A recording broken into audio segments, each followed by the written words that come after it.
Hello everyone, मेरा नाम रुरिति है और मेरे चैनल ट्यूशन मास्टर पर आप सभी का स्वागत है। मैं अपने इस चैनल पर स्टूडेंट्स के लिए उनकी स्टडी से रिलेटेड वीडियोस बनाती हूँ। मेरा ये यूट्यूब चैनल स्पेशली उन स्टूडेंट्स के लिए है जिनके पास फिजिक्स, केमिस्ट्री और मैथमेटिक्स सब्जेक्ट्स हैं। मेरे इस चैनल पर स्टूडेंट्स को ट्यूशन जैसे ही बेनिफिट्स मिलते हैं, वो भी बिल्कुल फ्री में। तो देर किस बात की, मेरे सभी वीडियोस को देखने के लिए मेरे चैनल को सब्सक्राइब करें, साथ ही बेल आइकन को भी प्रेस करें ताकि मेरी हर नई वीडियो का नोटिफिकेशन आपको सबसे पहले मिले। और हाँ, अगर ये वीडियो आपको पसंद आए तो इस वीडियो को लाइक करें और अपने फ्रेंड्स के साथ शेयर करना मत भूलिएगा। तो चलिए आज का टॉपिक शुरू करते हैं।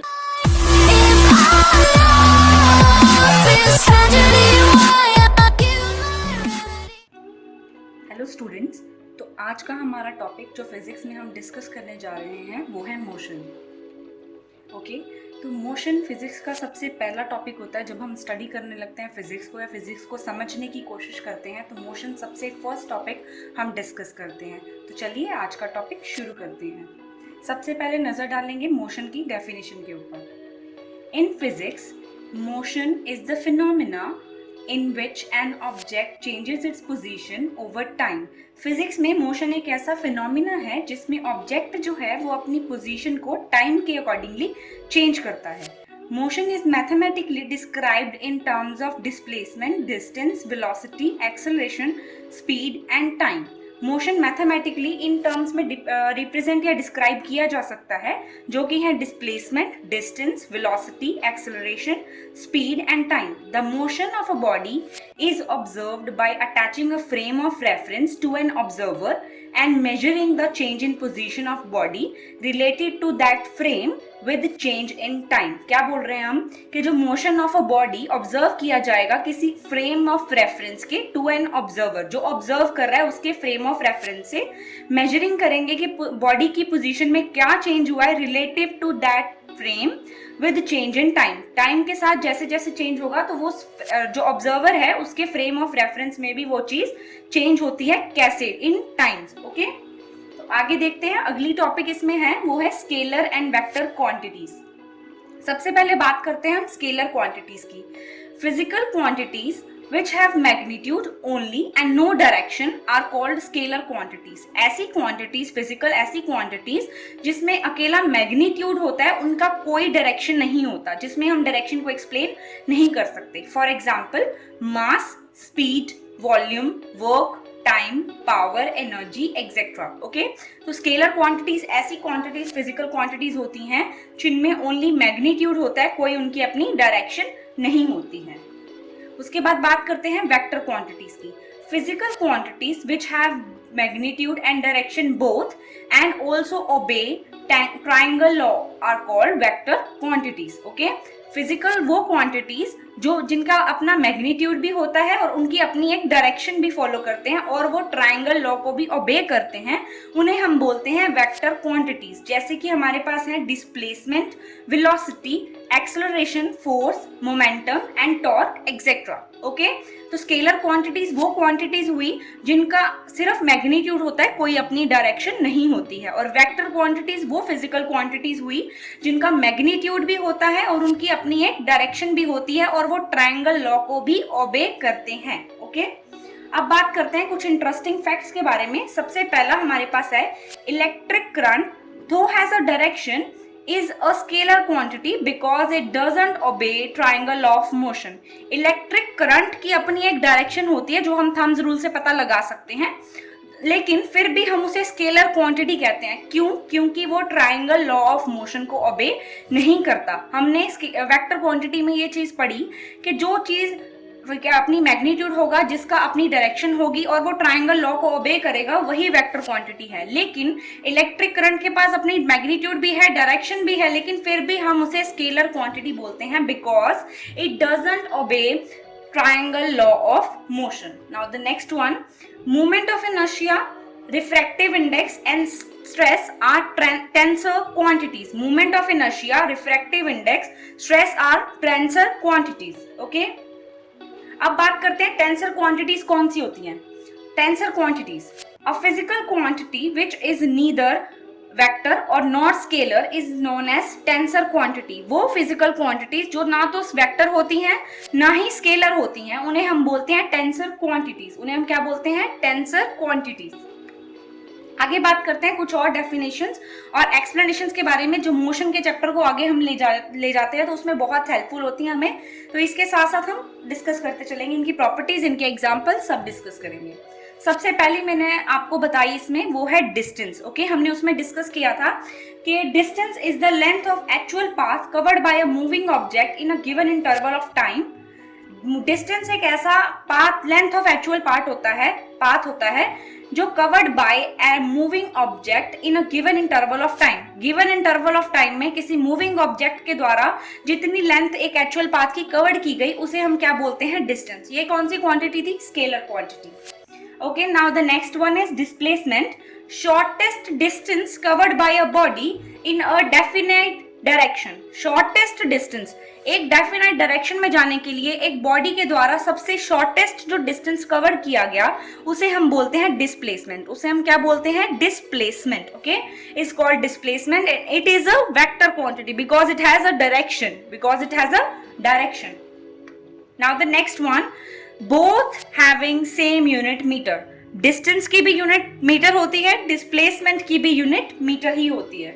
डिस्प्लेसमेंट में भी जीरो, पॉजिटिव और negative, whereas distance is always positive. Displacement जो है वो जीरो भी हो सकती है, पॉजिटिव भी हो सकती है, नेगेटिव भी हो सकती है, लेकिन डिस्टेंस जो है वो हमेशा पॉजिटिव ही रहेगा। डिस्टेंस हमेशा पॉजिटिव ही रहेगा। आगे बात करते हैं हम स्पीड की। Distance traveled by the moving object in a unit interval of time is called speed.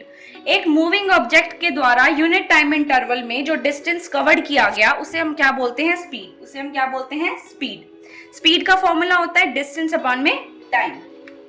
आगे, it is a scalar quantity because it doesn't have a direction and its SI unit is meter per second. SI unit is meter per second. Now the fourth one is velocity. Velocity of a moving object is defined as the displacement of an object in unit time interval. सबसे पहले हमने distance की definition पढ़ी, फिर displacement की पढ़ी। अब speed और वेलोसिटी में डिस्टेंस और डिस्प्लेसमेंट का अलग अलग रोल है। ये डेफिनेशंस लिखने में बच्चे बहुत गड़बड़ करते हैं।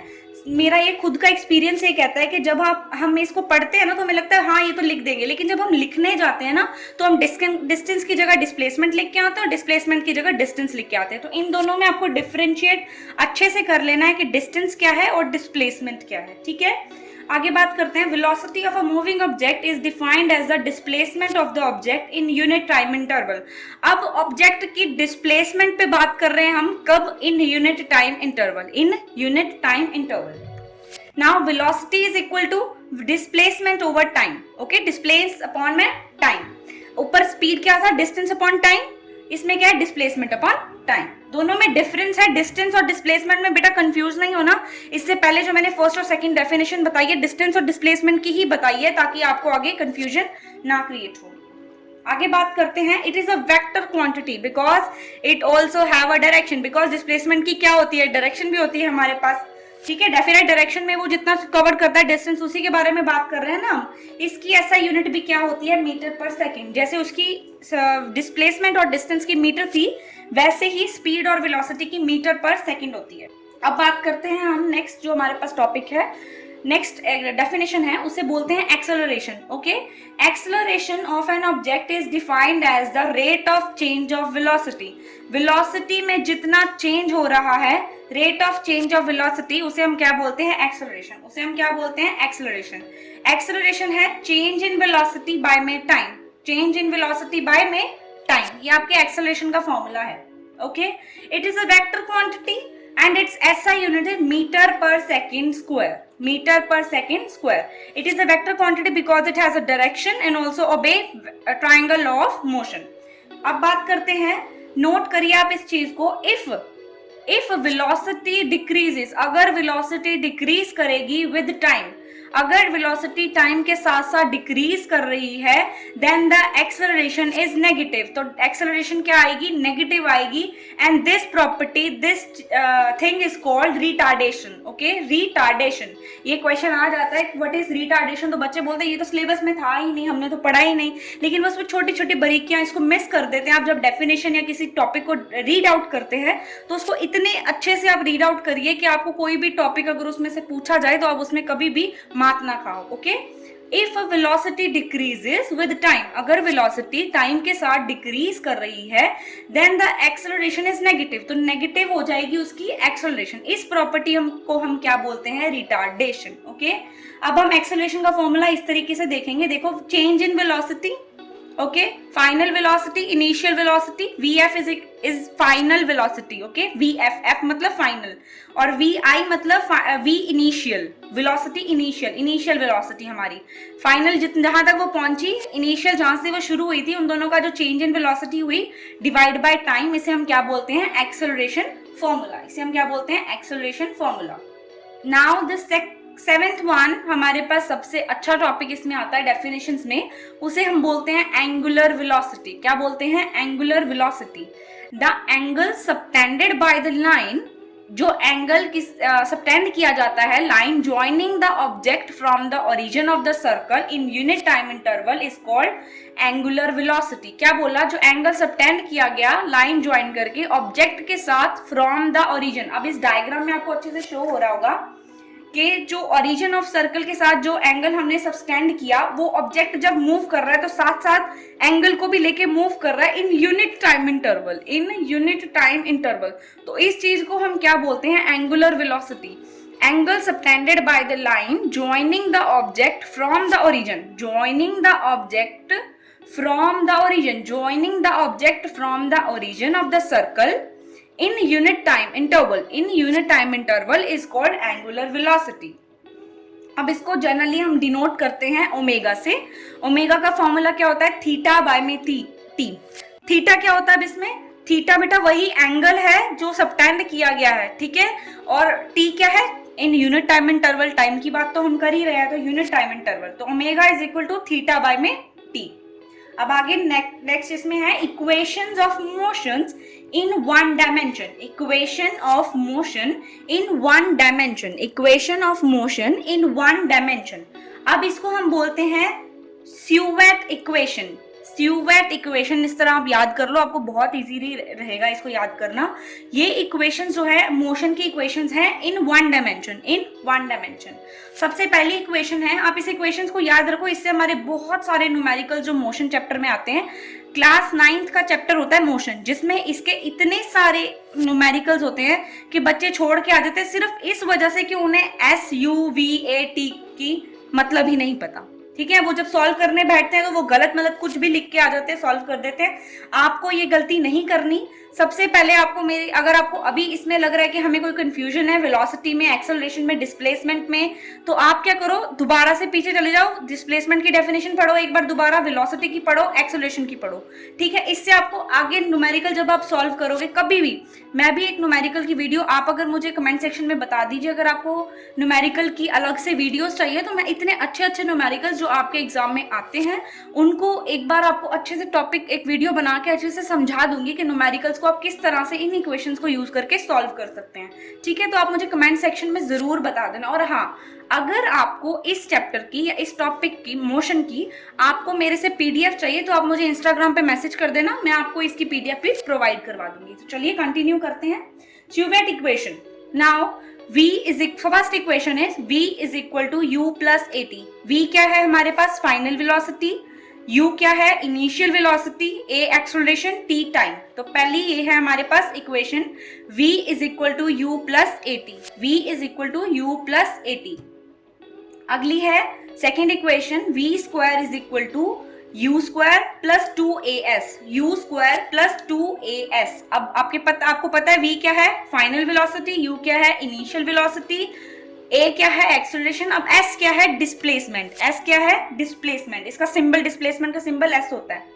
Now the third equation is S is equal to UT plus half AT square, UT plus half AT square. ये थर्ड इक्वेशन है 5 टोटल इक्वेशंस है जो बहुत ही इंपॉर्टेंट है और न्यूमेरिकल सॉल्व करने में बहुत हेल्प करती हैं, ठीक है।